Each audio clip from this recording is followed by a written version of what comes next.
Hello guys, nandito na naman ako at syempre good morning muna dyan at good evening rito. Eto guys, pag-usapan na naman natin dahil ngayon ay Women's Month, no? So, kumbaga, ito? Buwan ng ating buwan ng mga kababaihan, no? Lalo na dyan sa Pilipinas, no? So, Women's Month. So, actually sa buong mundo yan Alam ko So, ganito guys, ito ang tanong ko, no? Itong sa kay Suntae, ilang araw na rin naman nakakalipas at saka itong kay Unanoy, Attorney Unanoy Topac yun, no? Itong mga misogynist remarks nila o itong mga pinagsasabi nila na hindi tama, hindi maayos at kabastusan para sa ating mga kababaihan, mga kababayan, no? Particularly kay Ann Curtis, kay Jasmine Curtis, no? Itong pambababoy, pambabalahura nitong mga ito. Itong dalawang ito, di ba? Pero guys, ito ang pinupunto ko. Alalahanin natin ang dalawang ito ay didilis. Bagamat itong si Suntae ayaw panindigang siya ay didilis. At ikinahihiya yata ang mga didilis. Oy, mga didilis, mukhang ikinahihiya ko yung Suntae. Tumatanggi. Hindi daw siya didilis. What the heck? Kahit pagbalik-balik na rin niya ang mundo, iba ang sinasabi ng ebidensya kaysa sa sinasabi niya. Punong-puno naman ng ebidensya na siya ay isang didilis, no? Pero ang nakakapagtaka, bakit kayo tinatakwil, oh? Mga didilis, anong klase ito? Huwag niyo ito suportahan, no? Isipin niyo, tinatakwil kayo. Hindi raw siya didilis. What the heck? Diba? Pero guys, eto, si Topac Show, si Unanoy, to be fair with him naman, siya hindi tumatanggi. At siya'y aminado talaga na siya ay didilis at siya'y tagapagtanggol ni Inday Sayad. So, syempre, same feather, flocks together, itong tatlong bugok na ito, talagang may mga sayad. Pero guys, eto ang pinupunto ko, no? Napansin nyo ba? After nitong mga iskandalo na ginawa nitong mga tago-suporta ni Inday Sayad, si Inday Sayad, being a woman, teka lang, is it right to use woman siya or bisexual na lang, no?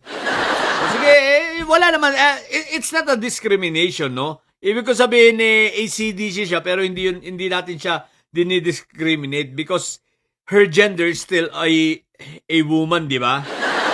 Okay.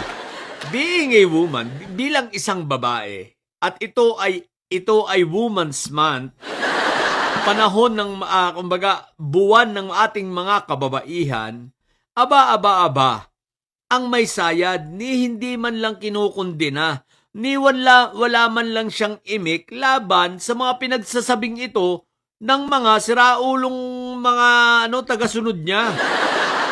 Diba? Nagpa-interview na rin lang siya, in-interview na rin lang siya ng dalawang bayoteros na bobo. Hindi man lang niya isinangat sa kanyang interview na, oy, I condemn this, itong mga sinabi nitong this two, dalawang bugok kong taga-suporta. Ganon! Dapat kinukundin naman lang niya pero wala dahil para naman lang sa mga kababaihan, no? So eto, pagpapatunay na si Sayad ay walang pakialam sa kanyang mga kababayan kahit na sa ating mga kababaihan. Kumbaga dapat alisin ang politics, no? Being a woman, di ba? Fighting the rights of the woman and to have the woman respect or be respected as always, di ba? All the time. Lalo na ngayon na espesyal na okasyon, espesyal ang buwang ito para sa mga kababaihan, the more na dapat nagsasalita siya at kinukundena niya, hindi na wag nang haluan ng politika, kundinahin na lang niya bilang siya ay isang babae. At nirerespeto niya ang ating mga kababaihan at ang ating mga kababayan. Wag na lang niyang tingnan kung kalaban niya sa politika o sige na, ang tingnan na lang niya ay yung mga kababaihang mga didilis. Sa palagay nyo ba yung mga didilis ay hindi apektado sa pinagsasabing ito na kabastusan itong dalawang si Suntae at saka itong si si pangalan ito, si Unanoy. O idagdag na natin dyan si Jinggoy, si Jingay. Nabastos rin sa Senado. Isipin mo yung isa nating kababayan na gustong magpa-citizen, tanungin ba naman kung may boyfriend tapos irereto pa sa may asawang senador din, si Raulo, di ba? O yan ang tatlong yan. Idamay na natin si Jingay na si Raulo rin. O, aba, Inday Sayad, wala ka man lang sasabihin? Wala ka man lang bang kahit pabalat bunga sabihin na magkunwari kang kinukundina mo man lang at sinasabi mo man lang na ikaw ay pumapanig para sa karapatan ng mga kababaihan, karapatan na sila ay irespeto, igalang? Wala ka man lang sasabihin gano'n, what the heck? Pero pag kay Sulay ka, ang bilis mo. Di ba? Pag kay Sulay ka, talagang forthwith, nandun ka agad. Magpapakulong ka pa.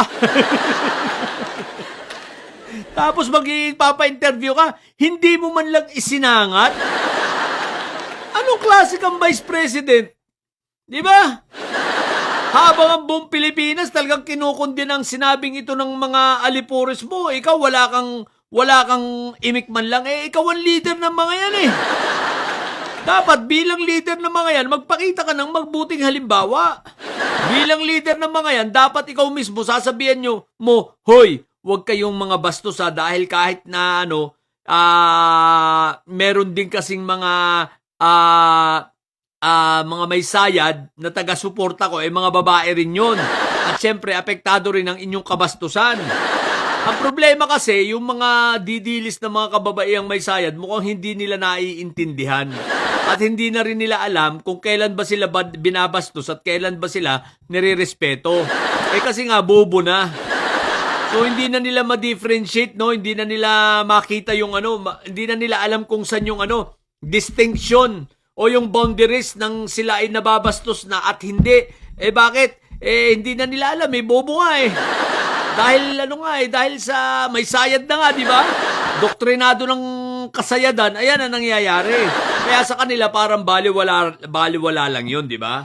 Pero ito ang tanong ko, challenge ko na lang sa inyong mga didilis na kalalakihan, kung may respeto kayo sa mga kababaihan, sa inyong mga asawa, yung ginawang ito ginawang ito nila Suntae, tsaka nila yung tatlo, si Suntae, si Unanoy, at itong si Jingay.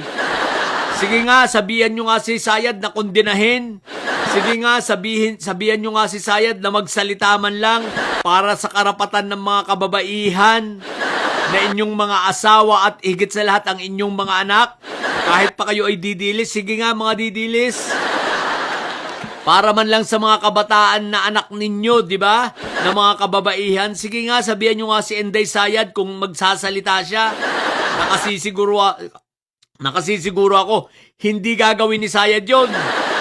Bakit? May Sayad guys, si Raulo nga yan Hindi naman yan nagmamahal sa bayan, hindi naman nagmamahal yan sa kabataan, hindi naman nagmamahal sa kapwa niya yan. Lalo na sa kababaihan, ang gusto lang yan magkaroon ng kapangyarihan at makakurakot. Ang gusto lang yan magkamal uli ng pera. O di ba? Hindi tulad sa tatay niya, wala rin naman pakialam yan. Ako puro di si Sayad. Kaya nga may Sayad, ang ugali, may Sayad. Di ba? So ngayon, yun ang challenge ko sa inyo, mga didilis. Sige nga, sabihin nyo nga kay Sayad na magsalita siya laban dito sa tatlong ito. Kung kaya niya. O, di ba? Wala yan. Hindi yan mangyayari. O, di ba? So, yun lang. Sa mga bobong didilis at may Sayad dyan, ang tatay nyo talaga ay karton. Mga bobo talaga. Matili kayo mga bobo at may Sayad sapagkat ang may Sayad ay laging high blood. Bye!